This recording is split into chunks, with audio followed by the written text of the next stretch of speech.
Again, it's an honor for me to introduce the next couple from the Wintu-Winnemem tribe from Northern California. I was a little, I guess, perplexed about who I should introduce first. But then it just dawned upon me it would be easy. We always introduce our women first. They're the bearers of our children. They're the bearers of our future. They make men happy.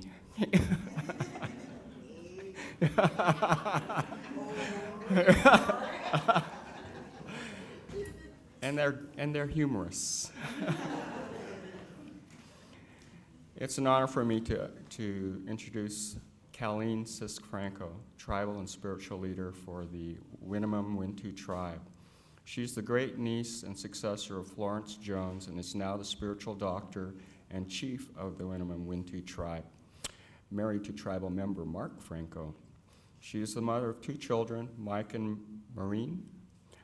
Caleen is deeply involved in maintaining the Winnemem-Wintu culture and ceremonies and is the focal point for Winnemem's tribal restoration efforts. She is an internationally known speaker of traditional tribal issues, having spoken on several diverse topics as global warming, the spirit of water, sacred sites protection, and the responsibility of tribal people to honor their tribal life way. Mark Franco is the head man of the Winnemem-Wintu and keeper of ceremony for the Winnemem people. Married to Caleen Sisk. He is the father of 2 children, Mike and Maureen. Mark is deeply involved in assisting his life partner in maintaining the Winnemem-Wintu culture and ceremonies and acts as the government liaison and spokesperson for the Winnemem in protecting the cultural areas of tribe through his work on water, sacred sites, reparation, and land management issues. He is a graduate of Cal State University, Sacramento. So again, it's with this honor that I believe Caleen is going to speak first.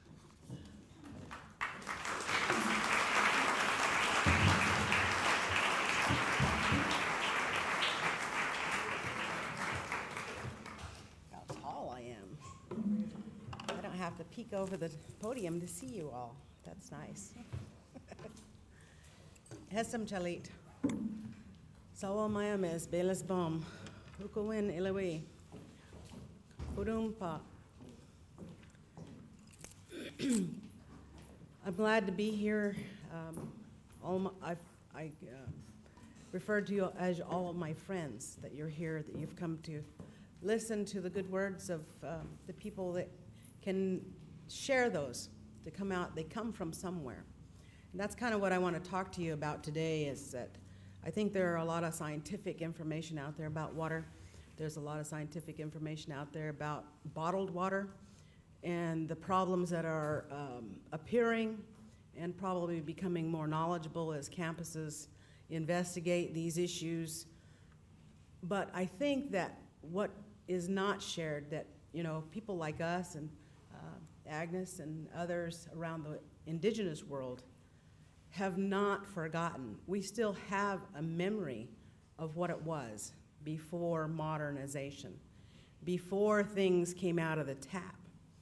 We have a memory that has not been lost and erased. And one of the things I want to share with you is that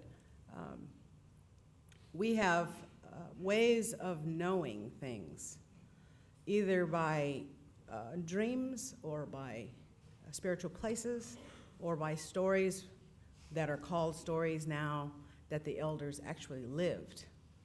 But what is referred to as Indian stories is a little bit degrading in some ways when you're not talking the truth. These things we believe are the truth. Other people think they're stories. So I want to share one truth with you that was shared with me coming down the line as I became in line for a successional position with my people and taking on that role, not for a year, not for 4 years, not an elected position that people would gather together and recall me, but for a lifetime. that when you take on these roles, it's for a lifetime. And so you are responsible to and for the ones before you and the ones that come after you. And in that succession, you also have to be aware of those that are coming after you and who will be carrying on all of the beliefs and the truths that the tribe holds. And so I want to share with you about water because we have an obligation here as human beings. You know, my tribe came out of Mount Shasta on a sacred pool that bubbles up with air and water together, and it created us. However, we were the last little spirit being that came out of that hole because we couldn't decide who we might be. You know, the bear spirit came out and said, oh, we're going to be bear. And the eagles came out, and the elk came out, and grandmother spider came out. All of them came out, and as they came out to populate the land, to take care of it as Creator had given us the instructions to do, the little human being was prancing around inside, wondering what should we be? You know, all of these things are already taken flight, already taken place. They're already swimming in the rivers, you know, here we can't decide. So all of a sudden, he gets the idea that I'm going to be human. And he pops out through the little spring and starts running down the meadow, the high mountain meadow. And the Creator watches as that little spirit being runs down the meadow, and he's thinking, you know, that one's going to need a lot of help. And so he calls back the fire spirit, and he calls back the water spirit. And they agree that they're going to be here to help them. And the eagle comes back and also offers a gift to carry their prayers. And the salmon comes back, and the salmon says, oh, those little things, they can't really communicate very well. They're misunderstood. They don't know what they're talking about half the time. They can't find a way to explain themselves. So we're going to give them the gift of voice so that they can communicate a little bit better. And so as that happened, and we came down the McLeod River watershed and populated that area, we have a very vivid history there. And the memory is in place of all of our sacred places, pools, mountains, trees, plant life, the medicines that we continue to use, no matter what the civilization that has grown up around us. That explains that, you know, they are civilized and we are not. They are modern, and we should want to be. And they have a church, and we should want that. Replace our prayers with that system. But through it all, my Grams has led us for 68 years, and we did not, as much as possible, follow those ways. And so our memory of the way things used to be is still vividly in place. Both my parents were born on the river, delivered by my Grams, and had no birth certificates. And that's a big deal in this country, you know, to have no birth certificate. It's like now we could probably be aliens, or, you know, we're not recognized, and maybe that has something to do with not having paperwork. But we have a river, we have a mountain, we have a sacred grove of pine trees that we go and we pray there. We are a people who have continued to go to the door of where we were conceived and sing. We sing to the water. We teach all of our kids how to sing to that water.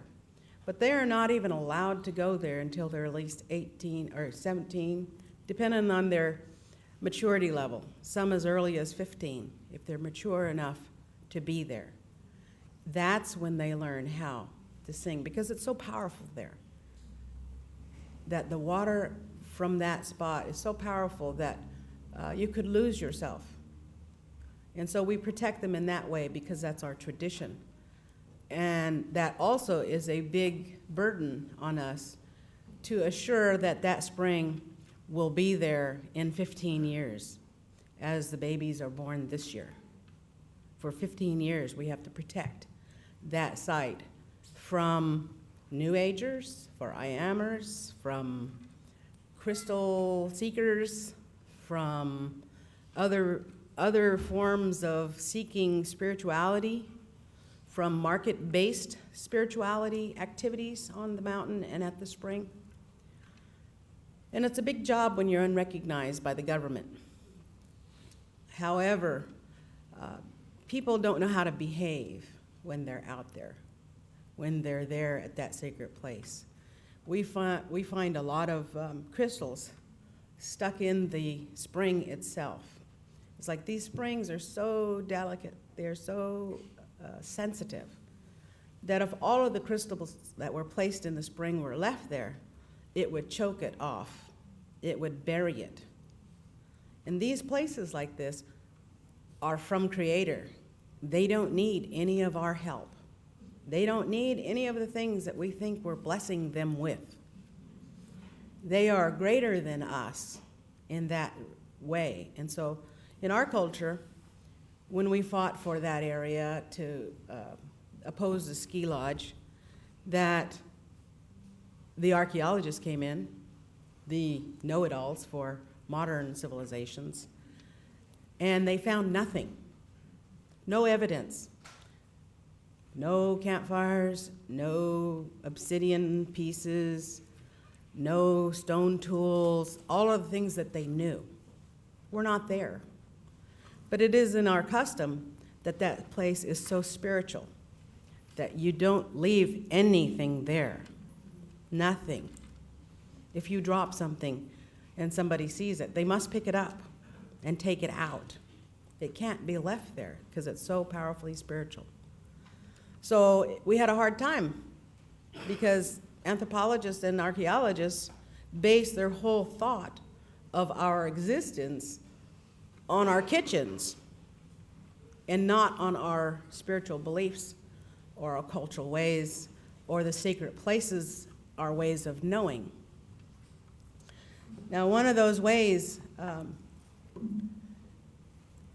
we know things that have happened before.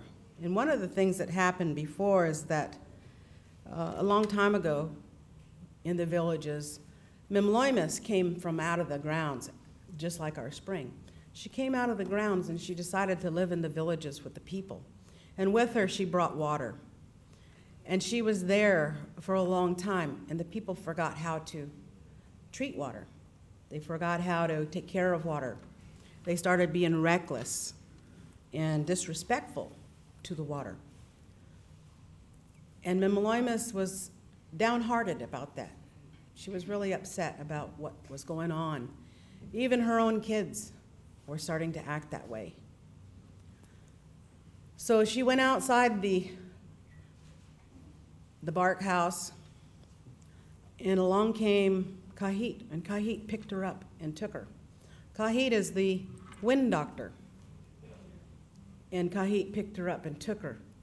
And she started going north, way far north, 3 daybreaks away before they had stopped. And so he kept her there. And it was a while before the village even noticed that Memloimus was gone, that there was no rain clouds, there was no water, there was no return from the spring. But as they used up the water that they had, they began to look around and say, well, where did Memloimus go? And so they went out in search of her, but they couldn't find her anywhere, not to the east or the west or the south or the north. As far as they sent their runners, they couldn't find her. So they came back and told the headman that Memloimus is gone. We can't find her anywhere. Our water supplies are diminishing. The ground is drying up. The water trails are all drying up. And so they sent out for a doctor to come and doctor, to bring the rains, to bring the water back. And he came, and they had in the sloot a big fire, and they gathered together to support the doctor's work. And as he sang, and he sang, for 4 days he sang, but not a rain cloud came, not a water drop came. Nothing in the grass appeared as dew. There wasn't anything. And he kept singing and he's singing, but still, finally he says, I'm not the one that can do this. You know, he talked to them and said, you know, Mem Yemet Hadi, Kin no har bidan. It's like, I don't like to see all the water trails dried up either, but I can't fix it. We need somebody else. We need somebody who knows how to do this. And so they sent for a doctor that lived a daybreak beyond the village. And the sons of Minloimus went to find him, and they brought him back and asked him, and the village got together to make payment to this doctor, because he wasn't going to make it rain. He wasn't going to, you know, make the dew come to the grasses. He was going to call Minloimus, and Minloimus is the guardian of water. There will be no water if the guardian is gone. And so he comes in, and they gather all of these gifts to give him to show how much that they respect his ability to call to Minloimus and plead for her to come back. Because things are getting really bad. You know, they've gone on and things are getting worse. So they gather in the sloot and they start singing and dancing. He's singing and praying for Minloimus to hear him. And it goes on, and finally, 10 days later, he stops and he says that Kahit had taken her and that she is 4 daybreaks away, and that they needed runners to go there and talk with her. And so the sons volunteer to go immediately, that they will go. And so the village people, they get them all the supplies that they need to go over all the mountains to the 4th daybreak. And as they come through, they're using up all their supplies and they're down to almost nothing. Finally, they get through the 4th daybreak. And as they come over the daybreak, they see down in the meadow this house. And Minloimus is down there. And she's got these baskets setting out. And so they approach, and Kahit is gone for the day. So he's nowhere around. Otherwise, maybe he wouldn't have allowed them to get to talk with her. So immediately she recognizes them as her children.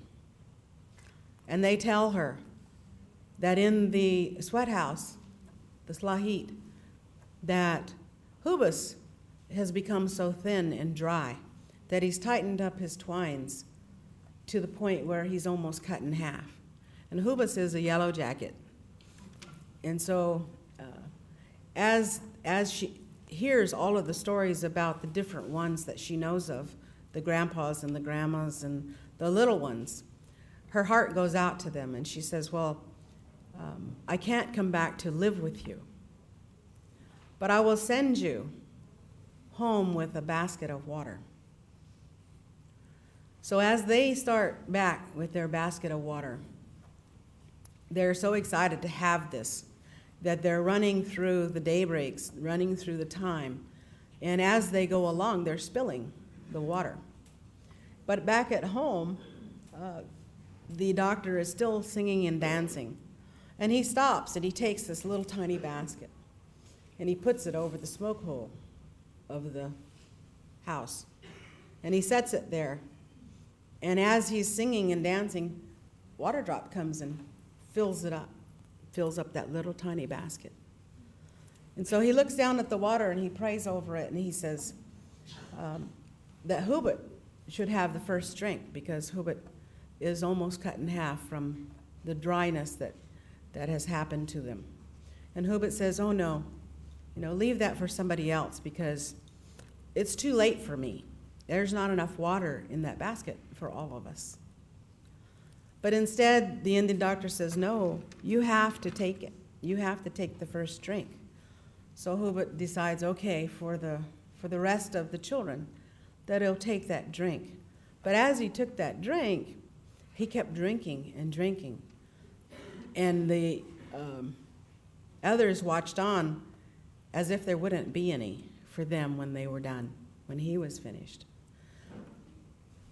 Finally, he got his fill, and he stopped drinking. And he backed away from the little basket, almost in shame that he couldn't stop himself. But as he looked back at the little basket, it was still full. It was full of water. And so as they all drank water, the little basket continued to be full. It gave all of the water that the people needed for their existence there. That was the gift that Memloimus sent to us. And so that we understand how precious water is, and that we must keep up our obligations and our right to go and sing for the water and thank Memloimus when the waters come, when the rains come, when the dew comes, when the springs come, and take care of them in the best way that we can. And in our helper, or we are their helper, is the bisus. And the bisus is the beaver. And in our language, the bisus kok is the center of life, because wherever the beaver is, so is life bountiful. The trees are good, the plants are good, the fish are good. Everything survives. The birds are there. Wherever bisus goes, he creates pockets of life, centers for life. That sacred center that cannot exist without water, without Memloimus taking pity on us and sending that back for us and teaching us how to take care of it, a small basket of water, and to keep it full and clean and drinkable. And that's what the people in the universe or the world, I think, has forgotten, that there is only a finite amount of water in the world, and it's like a cup compared to the water mass in the world. And they have forgotten that man cannot make water. People cannot make water come up out of the ground if there's no water there. They can't reestablish aquifers once they drain them. They can't put streams back on mountaintops when they remove them. They can't clean up toxins that are built up in the dams around us.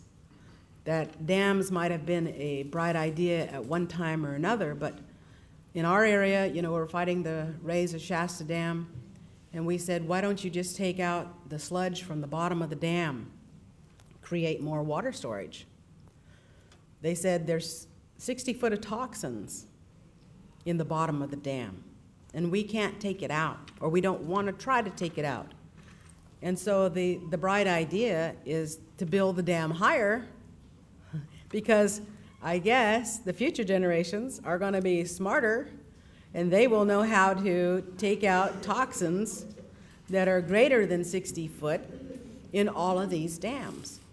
And the dams are not separate from each other. Everywhere the mountains bleed comes down iron, it comes down nickel, it comes down everything, minerals that come together and create a pollution in the bottom of these lakes. But thinking outside of the box, it's very difficult because, they look at Indian people, it's like, maybe that's just a story. Is Memloimus just a story? For us, she's our truth, that we must take care of our water. And it is very difficult to take care of the water when you're not in charge of anything. No one listens to you anymore. And at this point in time, we are fighting for the fish, for our salmon to come back, because everywhere that the fish can live in the water is good water. Everywhere that the salmon come will be rich. The soils will be rich, the plants will be rich. All of our relatives will be taken care of by salmon. And salmon is such a miracle and such a magical being because she only comes once and spawns, and they die. No one is there to teach the little salmon what to eat or where to swim or how to protect themselves or who are their enemies. And they're in the river for such a short time before they are on their way to the ocean. Maybe 6 inches long. They're going into the ocean where fish are, the big as whales who like little salmon. And they swim out there and they provide nutrients to all of the ocean in their growing up. And they might be out there from 3 to 7 years. And then they come back. They find that same river, that same spawning spot that they were hatched out from. And they go up those rivers. They return right where they were born from. Such a magical event that only Creator could have told them their job, because they'll only do it once, and then they die.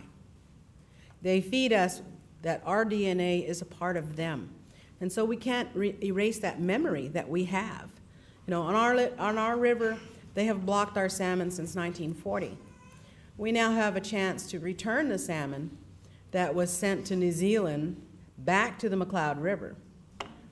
We have another story that when they started coming and civilizing and made a state out of California, and all their trade routes brought traders and settlers and miners, and a lot of things were being destroyed, including the Indian tribes, that our doctors got together and they said, one of the things that we really want and have to have for the future generations is our salmon. And as we see the depleting process that these people are taking against our salmon, the assault against our salmon, that the doctors got together and they called on El Elbas, the Creator, help us to know what to do. And El Elbas sent down the message that these salmon will go through an ice waterfall on Mount Shasta. And as they go through that ice waterfall on Mount Shasta, you'll still have some in the river, but those who go on to the other side will wait for you to come back. We'll wait for that time when it's the right time to come back.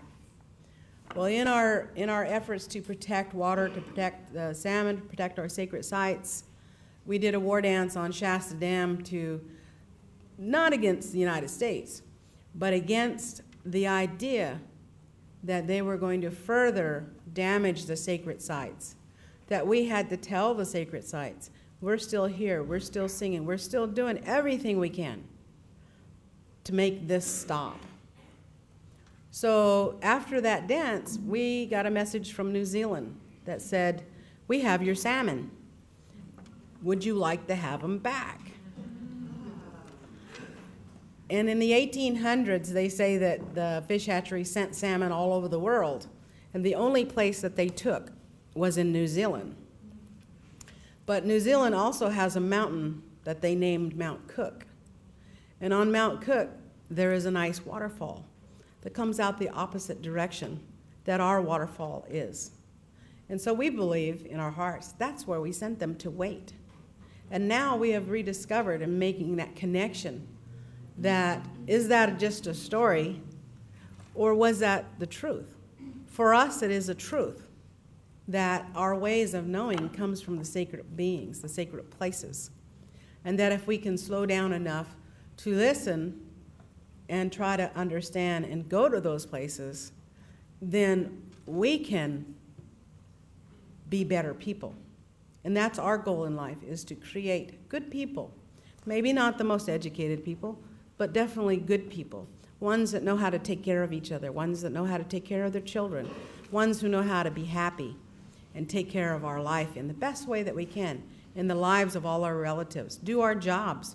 We're supposed to be out there pruning the plants so that they grow better, they grow healthier. We're supposed to be out there helping in every way that we can.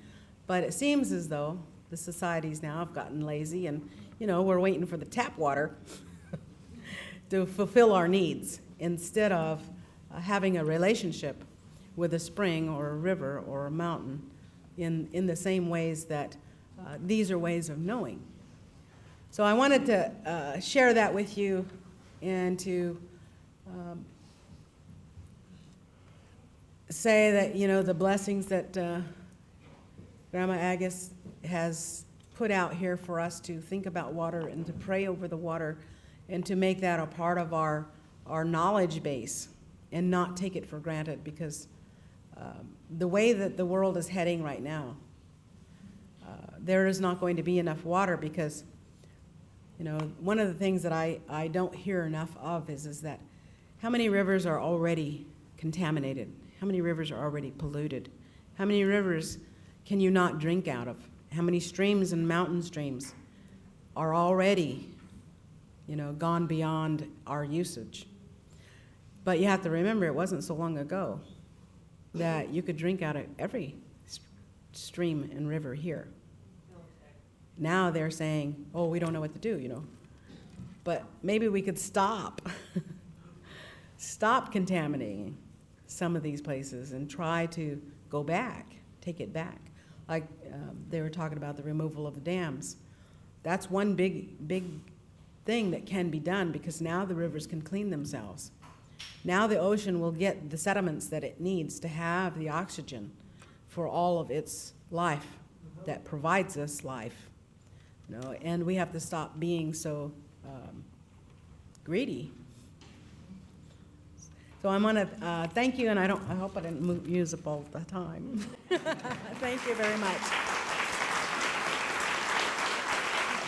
much.